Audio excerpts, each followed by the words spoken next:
The most dangerous weapon in Chicago isn't the chrome-plated Beretta tucked into Han Jae-sung's waistband, it's the fact that I don't exist. To the power brokers at the Azure Pearl, I'm just a pair of hands in white linen, a shadow with a silver tray that blends into the dark marble and gold accents. They talk as if I'm part of the furniture, never imagining that the black waitress refilling their water is translating every word of their death sentences. Tonight, the air in the private alcove is thick with the scent of expensive lilies and the cold, rhythmic staccato of Korean.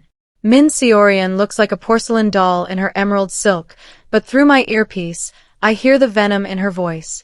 She isn't toasting to their anniversary, she's counting down to a vacancy in the Han family. I watched the sommelier's hands shake as he prepped the vintage bottle for table 7. I saw the subtle nod Seorian gave him, a silent, do it. I could have kept walking. I could have gone home to the south side, listened to Elijah practice his scales, and stayed a ghost.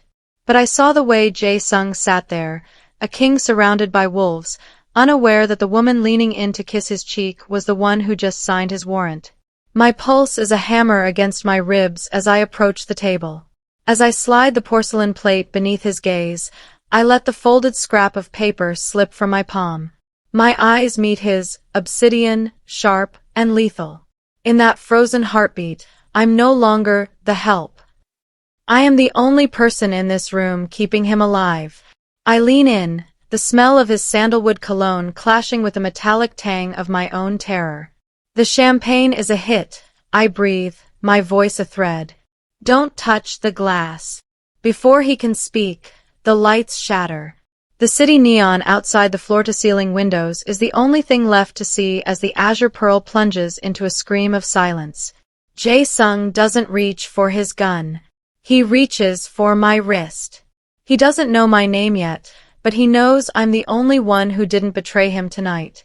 And I don't know that by saving him, I've just handed him the leash to my brother's future. The pressure in the elevator was more than just physics. It was the weight of a world I was never supposed to enter. As the doors hissed open, depositing me into Han Jae-sung's penthouse, the silence was clinical, cold, and absolute. The space was a fortress of glass and steel suspended over the bruised purple of the Chicago skyline, a monument to a man who lived above the laws of ordinary people. Outside, the rain of the summer storm streaked across the floor-to-ceiling windows, blurring the neon lights of the city into distorted smears of color. Jae-sung didn't look at me as he shed his tailored suit jacket, revealing the dark leather of a shoulder holster. He moved with the predatory grace of a man who had never known a moment of true peace. "Sit down, Zavia," he commanded. His voice wasn't loud, but it carried the vibration of a direct order. I didn't sit. I stood my ground in the center of the vast, echoing room, my server's uniform feeling like a costume that had outlived its play. The starch was stiff against my skin, a mocking reminder of the girl who had been refilling water glasses only an hour ago. "I want to go home," I said, my voice trembling despite the fury rising in my chest. "I did what I had to do. I saved your life. Now let me go back to mine. I have a brother waiting for me." Jae-sung turned then, his obsidian eyes unreadable in the low, ambient light of the penthouse. He walked toward a sleek black terminal, the glow of the monitors casting sharp, jagged shadows across his face. "You don't have a life to go back to, Zavia," he said, his tone terrifyingly calm. "The moment you slid that note across the table, you stopped being a shadow. Seorian doesn't leave witnesses. If you walk out that door, you won't make it to the end of the block. You aren't a waitress anymore, you're a target." "I'll take my chances," I spat, turning back toward the elevator. I thought of Elijah, probably asleep with his head resting on the piano keys, dreaming of melodies I worked 3 jobs to fund. I couldn't bring this blood onto his doorstep. Will Elijah take those chances too? The name froze the blood in my veins. I turned back slowly, my breath hitching in my throat. Jae-sung tapped a key, and a massive screen on the wall flickered to life. My heart stopped. It wasn't a surveillance feed of my apartment. It was a legal document, a full-ride scholarship to the Chicago Conservatory, complete with a housing stipend and instrument insurance. At the bottom, the funding source was listed as a shell corporation I didn't recognize, but the signature at the very end was a digital stamp of the Han family crest. "I own his future," Jae-sung said, stepping into my space. He was so close I could smell the sandalwood and the faint, bitter scent of gunpowder. "Every note he plays, every floor he sleeps on, it's my money. I've been paying for his genius since the day he auditioned. And I can revoke it all before he finishes his morning scales." The realization hit me like a physical blow, more violent than any shootout. I felt the air leave my lungs as the floor seemed to tilt beneath my feet. This wasn't a sudden interest. This wasn't gratitude. "You've been controlling us for months," I whispered, the words tasting like ash. "You tracked us down before you even knew I existed." "I control many things, Zavia. It's what keeps people alive. Including your brother." He watched me with a terrifying stillness, a scientist observing a specimen under glass. In that moment, the truth shattered my last defense. I wasn't just a brave girl who made a choice to be a hero. I was a pawn in a game I hadn't even known was being played. I hadn't stumbled into his world by accident. I had been curated. Every shift I worked at the Azure Pearl, every conversation I overheard, every move I made, it was all within the perimeter of a cage he had built around me long before the first drop of poison touched a glass. The fight drained out of me all at once, replaced by a hollow, sickening weight.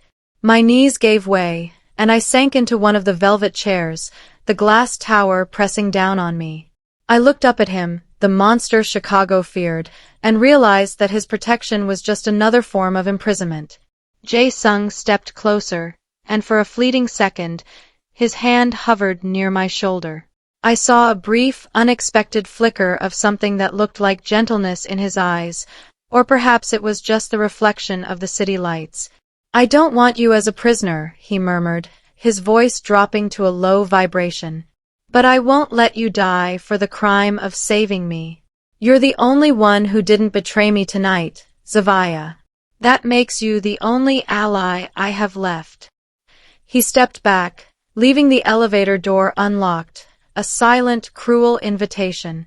I stared at the screen, at Elijah's name, at the future I had sacrificed everything to build.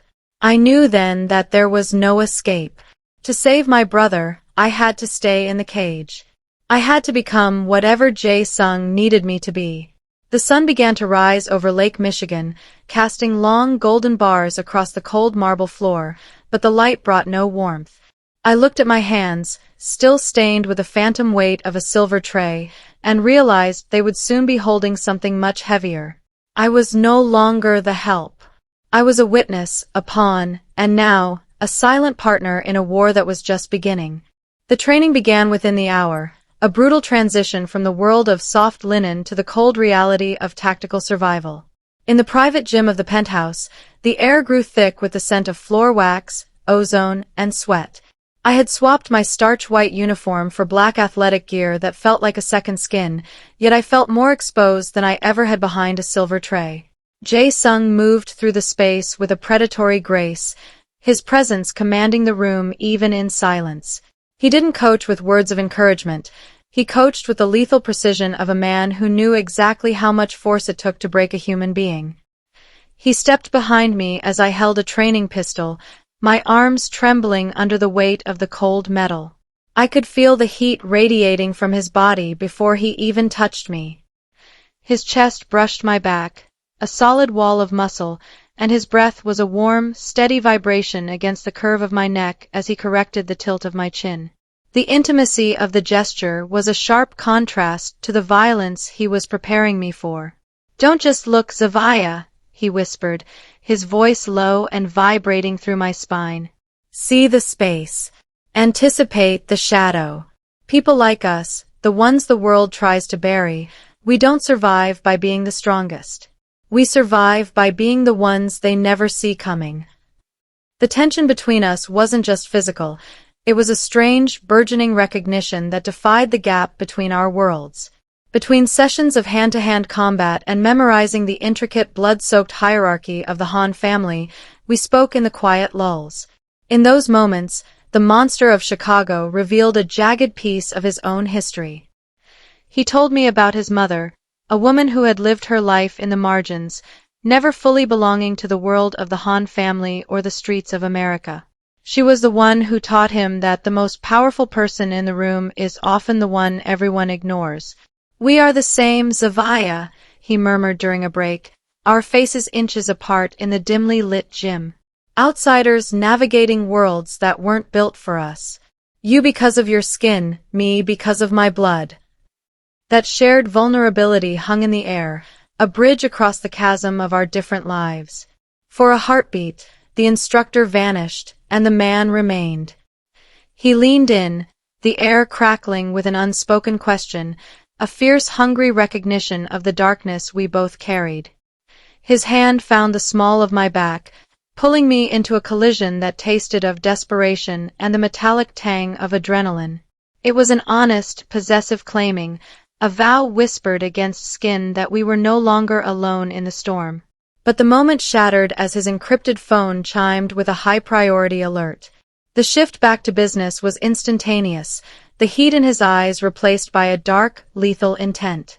In the tactical room, I closed my eyes, summoning every syllable I had heard in the private dining room at the Azure Pearl.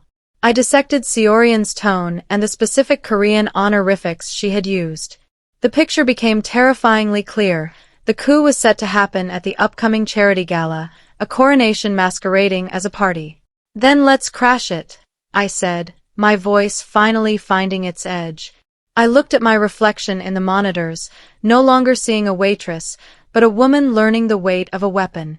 I realized then that my greatest asset wasn't the gun Jae-sung had put in my hand. It was the very thing that had made my life so hard until now. "You need me for this because I'm invisible," I told him, meeting his obsidian gaze with my own. "They'll never see me coming." The luxury hotel ballroom was a sea of shimmering silk and sharp tuxedos, a gilded cage where the city's monsters wore the faces of philanthropists. I moved through the throng, my back straight and my breathing rhythmic, balancing a silver tray of champagne flutes on my palm with a grace that felt like a second skin. This time, however, the starch of my uniform didn't feel like a weight, it felt like armor. Beneath the high-end fabric was a tactical earpiece tucked into a gold hairpin and a directional recording device built into the tray's lining, transforming me from a victim into a ghost in the machine. "Remember," Jae-sung's voice crackled softly in my ear, steady and grounded. He had entered the hall minutes ago as an honored guest, a king walking among traitors. "They don't see you. Use that." He was right. As I glided past the security details of rival families, their eyes slid right over me. They were looking for a threat in a suit, not a black woman with a tray. I was the help. I was the scenery. Even Seorian, looking radiant in a floor-length gown, didn't recognize me when our eyes locked for a fleeting second. She merely sighed with the boredom of the elite and looked away, adjusting her possessive grip on Jae-sung's arm. The invisibility was total. I maneuvered toward the private VIP lounge, hovering near the heavy oak doors where the real conversations happened. I planted the tray on a nearby service table, the mic catching the low, hushed tones of the rival cousins within. Every word of the coup was being recorded. The bank accounts, the planned midnight execution, and the cold reality of Jae-sung's impending death. I tapped my hairpin, transmitting the evidence to Jae-sung's team outside. Evidence secured. But as I turned to retreat into the shadows, the world tilted. A heavy hand caught my shoulder, the grip like iron. I looked up into the narrowing eyes of one of Seorian's men, the same man who had been at the Azure Pearl. Recognition bloomed in his gaze, a feral realization that replaced his professional mask. "You," he hissed. I didn't wait for him to draw a weapon. I slammed the heavy silver tray into his face, the sound of metal on bone echoing through the corridor, and I bolted. I dove through the swinging kitchen doors, weaving past startled chefs and stacks of porcelain. The adrenaline hummed in my veins, a sharp, cold electricity that guided my feet. I scrambled into the service corridor, the heavy thud of boots behind me telling me I had seconds before I was cornered. I reached the service elevator, my fingers frantically stabbing the button, but before the doors could close, a shadow loomed. I braced for a fight, my training with Jae-sung flashing through my mind. See the space, anticipate the shadow. The door slid open, but it wasn't the pursuer. Jae-sung stood there, his face a mask of cold fury. Before the man chasing me could even draw a breath, Jae-sung's hand shot out, seizing him by the throat and slamming him into the elevator wall. A muffled crack followed, and the man slumped, silenced. Jae-sung stepped over the body, his eyes finding mine, searching for a wound but finding only the fire he had helped stoke. "The recording is enough," he said, his voice a low, lethal vibration. "We make our move tonight, or we lose everything." I nodded, the last of the waitress's subservience burning away in the dim light of the elevator. The ghost was finished hiding. It was time for the queen to take her throne. The chandelier light fractured against the diamonds at my throat as I stepped back into the ballroom, but I was no longer a ghost in the periphery. I was the center of the storm. Beside me, Jae-sung moved with the lethal elegance of a king returning to a desecrated throne. We were a vision of unified power, dangerous and polished, walking directly into the heart of the betrayal. On the raised dais, Sang-woo held a microphone, his face flushed with the premature arrogance of a man who thought the crown was already his. Seorian stood beside him, her hand resting delicately on her stomach in a performance of maternal grace that made my skin crawl. "Tonight, we look to the future," Sang-woo announced to the hushed elite, his voice slick with triumph. "A new generation for the Han family, and a new leadership to guide us." Just as he prepared to claim his legitimacy, the massive digital screens behind him flickered and died. A jagged pulse of static gave way to a waterfall of red text, bank records, offshore accounts, and the cold arithmetic of Sang-woo's embezzlement. The room erupted into a confused murmur that turned into a horrified silence as the speakers roared to life. Seorian's voice, sharp and unmistakable, filled the hall, ordering the hit at the Azure Pearl with the clinical detachment of someone ordering a side dish. Jae-sung didn't hurry. He walked down the center aisle, the crowd parting like a black sea before him. "You wanted my empire, cousin?" he asked, his voice cutting through the recording like a blade. "You should have killed me when you had the chance." He stopped at the foot of the stage, his gaze icy as he looked at the woman who had shared his bed while plotting his demise. Sang-woo's face contorted into a mask of feral rage. He didn't aim for Jae-sung. He knew he couldn't win that fight. Instead, he swung his weapon toward me. "Kill the witness," he screamed. "Kill his weakness."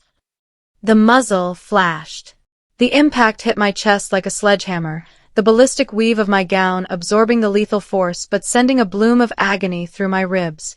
I didn't fall. Before he could chamber a second round, I drew the weapon hidden in my clutch and fired first, the round catching Sang-woo center mass and throwing him back against the screen. Chaos detonated. Gunfire peppered the gold-leafed walls as security details collided, but through the smoke, Seorian lunged at me. Her elegance was gone, stripped away to reveal the monster beneath as her manicured fingers clawed for my eyes. "You were nothing," she hissed. "You'll always be nothing." We crashed into a table of crystal, glass shattering like ice around us. I felt the raw surge of my own survival instinct, a heat that burned away the last remnants of the subservient waitress I used to be. As she reached for a jagged shard of glass to finish me, I drove my concealed blade upward, finding the space between her ribs with the precision Jae-sung had taught me. "I was invisible," I whispered into her fading ear as the light left her eyes. "Now, you'll never forget my face." Across the blood-slicked stage, Jae-sung stood over the wounded Sang-woo. He looked down at his cousin with a pity more devastating than hate. "You betrayed family," he said softly. "This is mercy." The final shot echoed long after the sirens began to wail in the distance, marking the end of the coup and the beginning of a new reign. 6 months later, the vaulted ceilings of the Chicago Conservatory echoed with the haunting clarity of a grand piano. I watched from the shadows of a velvet curtain box as Elijah took his bow, his face glowing with a kind of untainted promise that felt like a miracle. He was the picture of a future I had once only dared to dream of, unaware that his genius was now secured by the currency of a war he would never have to fight. I felt the bittersweet sting of the distance between us. He remained innocent, and I was the reason he could afford to stay that way. The world moved to a different rhythm now. Jae-sung worked tirelessly to pull the Han Empire into the light of legitimacy, a slow and agonizing transition through a gray moral fog. Beside him, I managed the legitimate fronts, my fluency in Korean having transformed from a hidden survival skill into a bridge and a weapon for our new life. The Han elders still looked at me with skepticism, their eyes lingering on the shade of my skin, but they had learned that underestimating me was a terminal mistake. I was still invisible when I chose to be, but now it was a strategic withdrawal rather than a social sentence. On the anniversary of that night at the Azure Pearl, the Chicago rain returned, drumming against the floor-to-ceiling glass of the penthouse. Jae-sung stood behind me, his reflection merging with mine as we overlooked the glittering, rain-slicked sprawl of the city we now ruled together. "Do you regret it?" he asked softly, his voice a low vibration in the quiet room. "The choice you made." I watched the water wash the dust from the window, an illusion of purity over a reality of power. "I regret the violence," I replied, my voice forged in iron. "I regret the blood, but I don't regret surviving. And I don't regret being seen." I turned to him, my gaze undeniable and steady. "You made me visible, Jae-sung, but I made myself undeniable." We stood together at the edge of the world we had seized, two outsiders who had built a throne in the heart of the storm. The world once saw a waitress. I had made them see a queen. And queens don't ask for permission.